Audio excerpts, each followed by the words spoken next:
എനിക്ക് നല്ല പാരമ്പര്യമുള്ള ആളുകളെ കുറിച്ച് നമുക്ക് കേൾക്കണ്ടേ. നിക്കവിടെ, അങ്ങനെ പെട്ടെന്നൊന്നും പോകരുത്. അള്ളാഹുവിന്റെ ബീജമുണ്ടായിട്ട് നമുക്ക് എന്താ കാര്യം? അതെ, അല്ല പിന്നൊരു കാര്യമുണ്ട് റിനി. അപ്പൊ പടച്ചോനെ വാപ്പാ വാപ്പാന്ന് വിളിച്ചിട്ട് ഒരുപാട് കുട്ടികൾ വരുമല്ലോ അല്ലേ? നമ്മൾ പറഞ്ഞതല്ലേ, ഉസ്താദ് തന്നെ പറഞ്ഞതാണേ. പാശ്ചാത്യ ആളുകള് ഉണ്ടാക്കിയിരിക്കുന്ന ലൈംഗിക വസ്തു നിങ്ങൾ ഉപയോഗിച്ചിട്ട് നിങ്ങൾ അങ്ങനെ തൂറ്റിക്കളയുന്ന ബീജമുണ്ടല്ലോ, അത് പരലോകത്ത് ഉപ്പാ ഉപ്പാ എന്ന് വിളിക്കുമെന്ന് പറഞ്ഞ് കരയുന്നത്. ഷേർ നജ്മ, നിനക്കില്ലേ മോളെ? അത് നിനക്കില്ലേ? ഓ, അതായിരിക്കും അല്ലെ ഉള്ളവരെ തപ്പി ഇറങ്ങിയത്. കൊച്ചെ, നിന്റെ പടച്ചോന് പോലും ഈ ഡാഷ് ഉണ്ട്. അതുകൊണ്ടാണ് പടച്ചോന് ഇരിക്കുന്നത് സിംഹാസനത്തിൽ. മനസ്സിലായ? പടച്ചോന് പിൻഭാഗമില്ലെങ്കിൽ എങ്ങനെയാ കൊച്ചെ ഇരിക്കുന്നേ? ഇന്ന് മൊത്തവും ഇവരെ സംബന്ധിക്കുന്ന റോസ്റ്റിംഗ് ആണ് കേട്ടോ. ഇതുകൊണ്ടൊന്നും ഇവരെ അവസാനിക്കാൻ പോകുന്നില്ല. അടുത്തത് ഇവിടെ പുതിയ സുലൈമാൻ മൂലയിലുണ്ടായിരുന്നു. വിഷമിക്കുന്ന ആളുകൾ ഒന്ന് പറഞ്ഞാ ഇങ്ങനെ അടുത്തുള്ള എന്തെങ്കിലും എടുത്താണ് ഒരു സ്വർണ്ണാവും. ആരെങ്കിലും വിഷമിക്കുന്നവര് സുലൈമാൻ മൗലവിയുടെ അടുത്തേക്ക് പോയാൽ അമൃതാഞ്ചൻ എടുത്ത് കയ്യിൽ കൊടുക്കും. അത്ഭുതം, അമൃതാഞ്ചൻ സ്വർണമായി മാറും. മറ്റേ വെയിറ്റ് എടുക്കുന്ന സാധനം ഉണ്ടല്ലോ, ഇവിടെ ഉണ്ട് 5 കിലോയുടെ വെയിറ്റ്. അതൊക്കെ എടുത്ത് കൊടുത്താൽ 5 കിലോ സ്വർണ്ണമൊക്കെ താങ്ങും. എന്തോ ആവട്ടെ. ഇവിടെ പുതിയ സുലൈമാൻ മൂലയിലുണ്ടായിരുന്നു. വിഷമിക്കുന്ന ആളുകൾ ഒന്ന് പറഞ്ഞാ ഇങ്ങനെ അടുത്തുള്ള എന്തെങ്കിലും എടുത്താണ് ഒരു സ്വർണ്ണാവും. അതിലൊക്കെയാണ് പാപ്പുണ്ടായിരുന്നു. പാവങ്ങൾ വന്ന് കുട്ടികളെ കണ്ടിരിക്കുന്ന വിഷമൊക്കെ പറഞ്ഞാല് മരത്തിന്റെ ഇലൊക്കെ പൊട്ടിച്ചിട്ട് കൊടുക്കും. അത് കൈ കൊടുത്തുകൊണ്ടേ വിറ്റോ വാങ്ങിക്കോ, സ്വർണ്ണാണെങ്കിൽ ഇങ്ങനെ സെക്കൻഡ് കൊണ്ട് സ്വർണ്ണാക്കി കൊടുക്കാനുള്ള കറാമത്ത് അല്ലാതെ കൊടുത്തു. അങ്ങനെയാണ് നമ്മുടെ അൽ മുക്താദിർ ഗ്രൂപ്പ് ഒക്കെ ഉണ്ടായത്. കാരണം എല്ലാം സ്വർണമാക്കി കൊടുക്കുവാണല്ലോ. ഇപ്പോ ഇതിൽ നിന്നൊക്കെ വിഭിന്നമായിട്ട് ഉള്ള ഒരു ഗുണം എന്താണെന്ന് അറിയാമോ? അതായത് മുസ്ലിങ്ങൾ തന്നെ ഇതിനെ പ്രതിരോധിക്കാൻ തയ്യാറായി രംഗത്ത് വന്നിട്ടുണ്ട്. ഒരുപാട് മുസ്ലിം യുവാക്കൾ ഇത്തരം ആളുകളുടെ വീഡിയോയുടെ താഴെ ഇടുന്ന കമന്റുകൾ ഉണ്ടല്ലോ, അതിൽ നിന്ന് തന്നെ നമുക്ക് മനസ്സിലാക്കാം നിങ്ങളൊക്കെ കാരണമാണ് ഇസ്ലാം വിമർശിക്കപ്പെടുന്നത്. നിന്റെയൊക്കെ തൊള്ള പൂട്ടിയാൽ തന്നെ മതി, ഇസ്ലാം രക്ഷപ്പെടും എന്ന രൂപത്തിൽ അവർക്ക് തന്നെ വെളിവ് വെച്ചിരിക്കുന്നു. അവര് ചിന്തിക്കാൻ തുടങ്ങിയിരിക്കുന്നു. അതാണ് ഒരു യുവാവ്, ഇപ്പൊ ഉസ്താദ് പറഞ്ഞല്ലോ സ്വർണം എടുത്തു കൊടുക്കുന്നതിനെ സംബന്ധിച്ച് മറ്റൊരു യുവാവ് വന്നിട്ട് ഇദ്ദേഹത്തെ റോസ്റ്റ് ചെയ്യുന്നുണ്ട്. സമ്മതിക്കാതെ വയ്യ. കാരണം എന്താ അറിയാം, ജാലിയൻ കാണാൻ ഹരീഷ് ഉണ്ടല്ലോ, അയാൾ കഴിഞ്ഞു കഴിഞ്ഞാൽ പിന്നെ നിങ്ങളെ ചിരിക്കാതെ ഇങ്ങനെ കഥ പറയുന്ന ഒരാള് ഞാൻ കേട്ടിരിക്കുന്നു. അല്ലെങ്കിൽ കണ്ടുമ്പോൾ നമുക്കൊരു ചിരിയൊക്കെ വരൂലേ? നിങ്ങൾ ചിരിക്കില്ലല്ലോ, ചിരി വരില്ല ഞങ്ങൾക്ക്. ഇതിങ്ങനെ പിഷാരടിയും അങ്ങനെയാണ് കേട്ടോ. കണാരനൊക്കെ നമ്മുടെ പിഷാരടിയും എത്ര വലിയ കോമഡി പറഞ്ഞാലും ആൾക്ക് ചിരി വരില്ല. ചുണ്ടനങ്ങാതെ ആളുകളെ ചിരിപ്പിക്കാൻ കഴിവുണ്ട്. അതുപോലത്തെ ഒരു കൊമേഡിയനാണ് നമ്മുടെ പകര ഉസ്താദ്. എത്ര കൊല്ലത്തെ കോഴ്സ് അത് എനിക്കും ചെയ്യണമെന്നുണ്ടായിരുന്നു. കാരണം എന്താ വെച്ച് കഴിഞ്ഞാൽ നമ്മൾ ഇങ്ങനെ കള്ളം പറയുകയാണെങ്കിലും അത് പിടിച്ചാലും പിടി കൊടുക്കാത്ത രൂപത്തിലൊരു ഒരിതുണ്ടല്ലോ, ഈ ആരില് മൈനിലൊക്കെ പോണ മൈനൊരു പോക്ക് സംഭവമാണ്. നല്ല വിടലാണ്, പക്ഷെ രസമാണ് കേൾക്കാൻ. രസം എങ്ങനെയൊക്കെ ആണെങ്കിൽ അല്ലേ നിങ്ങൾ പറഞ്ഞ ചെങ്ങ ഇപ്പൊ എവിടെങ്കിലും ജീവിച്ചിരിക്കുന്നുണ്ടോ? ഞാനത് ചോദിക്കാനിരിക്കായിരുന്നു. കാരണം കുറച്ച് ഫിനാൻഷ്യലി പ്രോബ്ലംസ് ഉണ്ടേ. പ്രോബ്ലംസ് ഇല്ലാത്ത ആരാ ഉള്ളത്? നമുക്ക് എല്ലാവർക്കും പ്രശ്നങ്ങളില്ലേ ഒരുപാട്. നമുക്ക് ക്രൗഡ് ഫണ്ടിങ് ഒന്നും ഇല്ലല്ലോ. ഇന്ന ആളെ ഞാൻ തട്ടാം, എനിക്ക് പണം ഇടൂ എന്ന് പറഞ്ഞാൽ ഇട്ട് തരാൻ നമുക്ക് ആളില്ല, പണം തരാൻ ആളില്ല. നമുക്ക് തെണ്ടാനാണെങ്കിൽ ആത്മാഭിമാനമുള്ളത് കൊണ്ട്, നല്ല തന്തയ്ക്ക് ജനിച്ച് നല്ല തള്ള വളർത്തിയത് കൊണ്ട് നമുക്കത് ശീലവുമില്ല.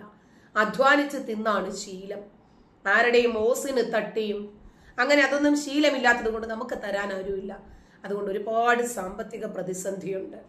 കുട്ടികളെ പഠിപ്പിക്കണം, നമുക്ക് കഴിഞ്ഞു പോകണം, പിന്നെ വരുന്ന ഒരുപാട് പ്രശ്നങ്ങൾ. അതുകൊണ്ട് ഈ സുലൈമാൻ മുസ്ലിയാർ എവിടെയാണ് ഇരിക്കുന്നത് എന്നറിഞ്ഞാൽ നമുക്ക് ഒത്തിരി ഒന്നും വേണ്ട, കുറച്ച്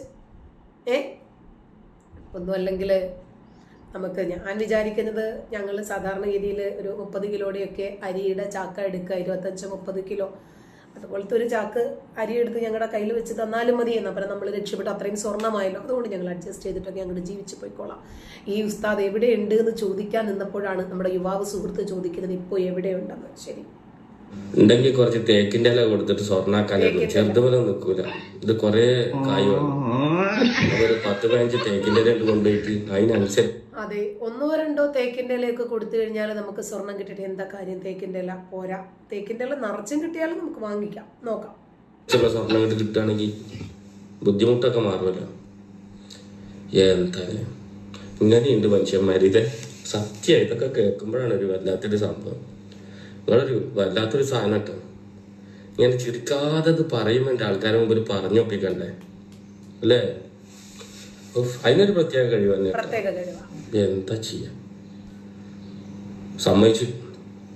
ഞാൻ വിചാരിച്ചു പക്ഷെ നിങ്ങൾക്ക് ഈ ഇതിലൊക്കെ പോയിക്കൂടെ, കോമഡി ഉത്സവത്തിലൊക്കെ നല്ല സമ്മാനമൊക്കെ കിട്ടും. ഇങ്ങനെയൊക്കെ ചിരിക്കാതെ ഇങ്ങനെ ഈ തള്ളുമ്പോ അതിനൊരു വലിയ തന്നെയാണ്. ചില്ലറ വിടരുന്നല്ല നിങ്ങൾ ഈ സമൂഹത്തിന് വേണ്ടിയിട്ട് നല്ലതെന്തെങ്കിലും പറയുന്നുണ്ട്? ഇങ്ങനെ ആൾക്കാരെ പഴപ്പിക്കാൻ വേണ്ടി ഈ മറ്റേ മായാവി കഥകളും ഇതൊക്കെ ആയിട്ട് ഇങ്ങനെ കൊണ്ടുവരും. നിങ്ങൾ എന്തിന്റെ കേടങ്ങൾക്ക് എത്ര പറഞ്ഞാലും. നിങ്ങൾ ഏതെങ്കിലും സിനിമ ഇട്ടിട്ട് വന്നിട്ട് പിറ്റേ ദിവസം പറഞ്ഞ അവിടുത്തെ പാപ്പ ഇങ്ങനെ കൈകൊണ്ട് പിടിച്ച് വിമാനത്തിന് താഴ്ത്തിട്ട് ട്രെയിൻ എങ്ങനെ ട്രെയിനെ പോ എന്ന് പറഞ്ഞിട്ട് ട്രെയിനായിട്ട് പോയി.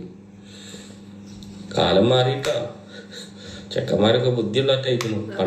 പണ്ട് പറഞ്ഞ TV ഇതൊന്നും ഇല്ലല്ലോ. ഇത് ഇങ്ങനെ ഒരു മൈക്കും ഇതും വെച്ചിട്ട് ഈ മൈദ്യന്മാര് വന്ന് പറയണത് കേട്ടിട്ടുള്ള വിവരം ഉണ്ടാവുള്ളൂ. അപ്പൊ അങ്ങനെയല്ല. ഇപ്പൊ എന്ത് നോക്കിയാലും അപ്പൊ അവര് ഗൂഗിള് സെർച്ച് ചെയ്യും. ഗൂഗിളിലൊന്നും ഈ തീവണ്ടി പിടിച്ചൊന്നും ഇല്ലെങ്കിൽ പിന്നെ നാറി. അതുകൊണ്ടാ കേട്ടോ. അതായത് ഇന്ന് ജനങ്ങൾക്ക് ബോധം വെച്ചു, ബുദ്ധി വെച്ചു ചിന്തിക്കാൻ അവർക്ക് കഴിയുന്നുണ്ട്. അതുകൊണ്ടാണ് നമ്മുടെ ഹാർവാർഡ് യൂണിവേഴ്സിറ്റിയെ കുറിച്ച് റിട്ടയർഡ് DGP അലക്സാണ്ടർ ജേക്കബ് ഒന്ന് തള്ളിമറിക്കാൻ നോക്കി.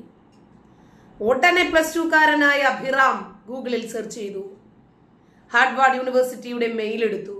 അല്ല, ഇങ്ങനെ ഒരു സംഭവം അവിടെ നടന്നിട്ടുണ്ടോ? ഒരു ദിക്കിലേക്ക് നോക്കിയിരുന്ന് പഠിച്ച എല്ലാ കുട്ടികൾക്കും നല്ല മാർക്ക്. അപ്പോഴേക്ക് ഹാർവാർഡ് യൂണിവേഴ്സിറ്റി മൊത്തം പൊളിച്ചടുക്കി. എല്ലാവരും പിന്നീട് ആ ഒരു ദിക്കിലേക്ക് മാത്രം ഇരുന്ന് പഠിക്കുന്ന രൂപത്തിലേക്ക് ആ യൂണിവേഴ്സിറ്റി പുതുക്കി പണിഞ്ഞു എന്നാ നമ്മുടെ റിട്ടയർഡ് DGP പറഞ്ഞത്. ഉടനെ തന്നെ അഭിറാം അവർക്ക് ഇദ്ദേഹം പറഞ്ഞതിന്റെ ട്രാൻസ്ലേഷൻ ഉൾപ്പെടെ മെയിൽ അയക്കുന്നു. ആ മെയിൽ അയച്ചപ്പോൾ ഉടനെ തന്നെ മറുപടി വരുന്നു, അങ്ങനെ ഒരു സംഭവം ഇവിടെ നടന്നിട്ടില്ല. ഞങ്ങൾ അന്ധവിശ്വാസം പ്രചരിപ്പിക്കുന്നതിനു വേണ്ടിയല്ല ഈ സ്ഥാപനം ഉണ്ടാക്കിയിരിക്കുന്നതും നടത്തിക്കൊണ്ടുപോകുന്നതും. ചമ്മിയല്ലോ. അത് ഉടനെ തന്നെ സൺഡേ സപ്ലിമെന്റ് പോലെയുള്ള വാരാദ്യ മാഗസിനുകൾ പോലെയുള്ള എല്ലാ പത്രമാധ്യമങ്ങളിലും ആനുകാലിക പ്രസിദ്ധീകരണത്തിലും ഒക്കെ വന്നപ്പോൾ ശരിക്കും പറഞ്ഞാല് നമ്മുടെ റിട്ടയർഡ് DGP ശരിക്കും പെട്ടു അഭിറാമിന്റെ മുമ്പിൽ. അപ്പോൾ ഞാൻ ഒരു പ്രഭാഷണത്തിന് പോകാനിരിക്കുമ്പോഴേക്ക് യൂട്യൂബിൽ കണ്ടതാണ്. യൂട്യൂബിൽ കണ്ടതെല്ലാം വിശ്വസിച്ച് പബ്ലിക്കിൽ വന്നിട്ട് ഇതുപോലൊരാൾ തള്ളി മറിച്ചാൽ എങ്ങനെ ഇരിക്കുമെന്ന് ആലോചിച്ച് നോക്കിക്കേ.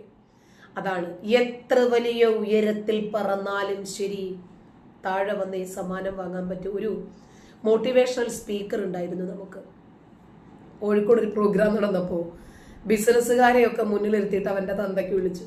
അവരവിടെ വെച്ചിട്ട് കഴുത്തിന് പിടിച്ചു. അതോടുകൂടി അയാളുടെ കരിയർ പോയി. അങ്ങനെ എത്ര ഓടിയാലും ശരി ആ ഓട്ടം നിലയ്ക്കുന്ന ഒരു ദിവസം വരും. ആ ദിവസത്തിന് വേണ്ടി തന്നെയാണ് സമ്മാനം കാത്തിരിക്കുന്നത് നമ്മളെ. അതുപോലെ തന്നെയാണിത്. ഇവര് എത്ര തന്നെ അന്ധവിശ്വാസങ്ങളും അബദ്ധങ്ങളും ഈ സമൂഹത്തിൽ പ്രചരിപ്പിക്കാൻ ശ്രമിച്ചാലും ശരി അതിനൊരു അന്ത്യമുണ്ടാകും. ആ അന്ത്യമാണ് ഈ സോഷ്യൽ മീഡിയ കാലഘട്ടം.